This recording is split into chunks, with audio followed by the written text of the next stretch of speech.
The art of learning to love can be interpreted in many ways, as it is a phrase that could refer to a book title, a philosophical concept, or a personal journey. If it is not a specific reference to a known work or idea, here's a general exploration of what it might mean. The art of learning to love could encapsulate the idea that loving, whether it's self-love, platonic love, romantic love, or universal love, is not just an innate capacity, but also a skill that can be cultivated and developed through practice and intention. Here are some facets of how one might explore this art. Self-discovery. Understanding one's own needs, desires, strengths, and weaknesses is often the first step in learning to love. Recognizing and accepting oneself is crucial to developing the ability to love others genuinely. Empathy and compassion. Learning to see the world from another's perspective and to connect with others' feelings is essential for building loving relationships. Communication. Effective communication is a cornerstone of love. It's about expressing feelings, thoughts, and needs openly and honestly, while also being a good listener. Patience and understanding. Love often requires patience, whether it's with oneself or others. Understanding that everyone is on their own journey and has their own set of challenges is part of loving them. Forgiveness. Letting go of past hurts and giving second chances is an integral part of love. Forgiveness allows relationships to grow and flourish. Commitment. Love is not just a feeling, but also a decision and a commitment to support and stay with someone, even when it is difficult. Boundary setting. Loving well involves knowing when and how to set healthy boundaries, which is crucial for maintaining self-respect and mutual respect in relationships. Gratitude. Recognizing and appreciating the good in life and in the people we love fosters a positive environment where love can thrive. Vulnerability. Allowing oneself to be vulnerable and to see the vulnerability in others can create deeper and more meaningful connections. Joy in shared activities. Finding and celebrating common interests and joys can strengthen bonds and create lasting memories.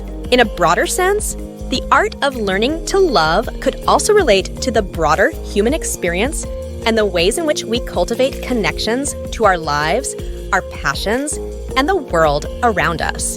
It's a continuous process that can lead to a more fulfilled and compassionate existence. If the art of learning to love refers to something specific that you have in mind, please provide more context or details, and I can tailor my response to that information. Understanding psychological foundations. Comprehending the psychological framework of love is key to cultivating more robust relationships. For instance, attachment theory sheds light on the formation of emotional connections and the impact of one's early life on adult relationships. Philosophical and spiritual insights. Numerous philosophical and spiritual schools of thought stress the significance of love, promoting a kind of universal love that goes beyond individual attachments. Delving into these ideologies can enhance our perception of love as an essential universal energy. Importance of self-care. The journey of learning to love is often initiated through self-care. Prioritizing our own health and happiness positions us to offer love and kindness to others more effectively. Engaging in mindfulness, meditation, and exercises in self-compassion is critical in fostering a mindset that is receptive to love. Breaking down emotional obstacles. Our capacity to love can be restricted by our past experiences, trauma, or emotional barriers. Addressing these challenges, frequently with professional support, can pave the way to more genuine connections. Community involvement and altruism. Participation in community service and benevolent acts are dynamic methods to exercise love on a wider scale. Contributing to the collective welfare allows us to discover the satisfaction and happiness associated with altruistic love. Love's biological underpinnings. Biological factors, including the influence of hormones like oxytocin, contribute to our bonding and interpersonal connections. Acknowledging the biological components of love can enrich our understanding of its intricacies. Fostering relationships. Consciously fostering relationships by dedicating quality time, expressing tenderness, and appreciating one another helps to reinforce the connection of love. This process also involves flexibility and the ability to evolve together as life unfolds. Innovative expressions of love. The act of expressing love can manifest in inventive ways, such as penning love notes, producing artwork, or making music. These forms of creative expression can be intimate and compelling demonstrations of affection. Expanding knowledge and perspectives. Learning about various cultures, ways of life, and viewpoints promotes an encompassing and unconditional brand of love. It encourages embracing diversity and acknowledging our shared human experience. Creating shared practices. The establishment of shared customs or traditions with our loved ones fosters a sense of consistency and connection. Regular family gatherings or yearly celebrations are instances of such traditions that honor collective love. Strengthening relationship resilience. Developing resilience within relationships involves mastering the ability to manage disagreements, miscommunications, and life's inherent difficulties. It necessitates the formation of approaches for resolving conflicts amicably and providing mutual support. Embracing the art of learning to love involves a diverse range of practices and approaches that continue throughout life. It's a delicate act of balancing the giving and receiving of love, discerning when to persist and when to release, and maintaining an openness to discover more about the deep-seated nature of love.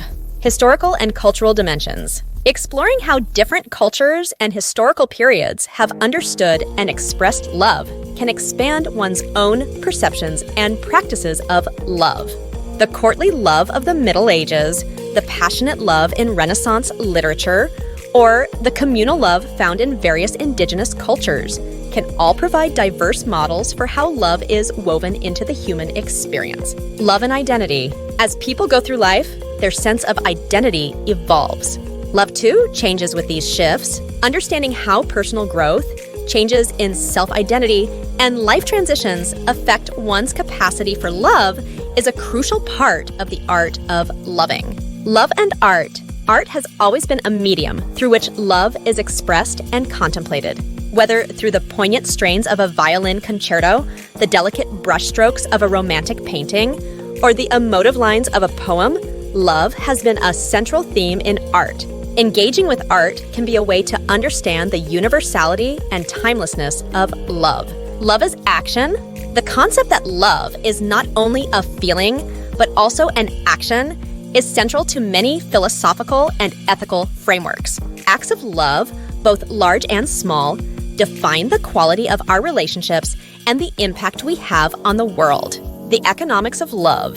There is a practical side to love in the way it intersects with the economy of our lives. From managing a household to planning for a family's future, love often involves practical decisions and financial planning. The science of relationships. Advancements in psychology and sociology provide insights into the dynamics of relationships. Research into topics like conflict resolution, relationship satisfaction, and the impact of technology on relationships can inform how we love in the modern world. The physical expressions of love.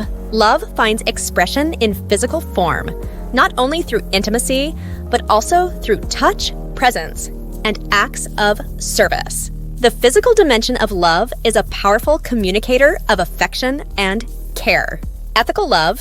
Love can also be considered in ethical terms, such as the idea of agape love in Christian theology, which is understood as a kind of love that is unconditional and selfless. Other ethical frameworks also discuss the concept of love as a moral foundation for actions and behaviors. Love and loss. The art of loving also includes coping with loss. Grief is often the price of love, yet how we deal with loss can also deepen our understanding and appreciation of love. The legacy of love. Consideration of what it means to leave a legacy of love for future generations can be a profound contemplation. This can involve thinking about the values, wisdom, and assets we pass on, and how they reflect our love for others. Love and the digital age. In the age of digital communication, the ways we express and experience love have transformed. Understanding the implications of virtual connections, social media, and online dating is now a part of navigating the landscapes of love. The continuum of love. Finally, acknowledging that love is not static, but exists on a continuum that can grow, evolve, and sometimes wane is essential. Accepting this fluid nature of love is part of the lifelong learning process involved in the art of loving. In these many ways, the art of learning to love is both a personal journey and a collective human endeavor. It encompasses not just the emotional and intimate aspects of love, but also its expression and impact in broader societal and cultural contexts. It is about nurturing the heart's ability to love in all forms and learning to see love as a vital force that can guide us through the complexities of life. Thank you for joining us in this journey through many facets of love and learning. We hope this video has inspired and touched your heart. If you found value in today's discussion and want to continue exploring the depths of love and knowledge, please consider subscribing our channel here. Our next video promises to be another enlightening chapter in the journey of love and learning. Be sure to join us here. Until we meet again, I'm Eileen signing off. See you in the next video.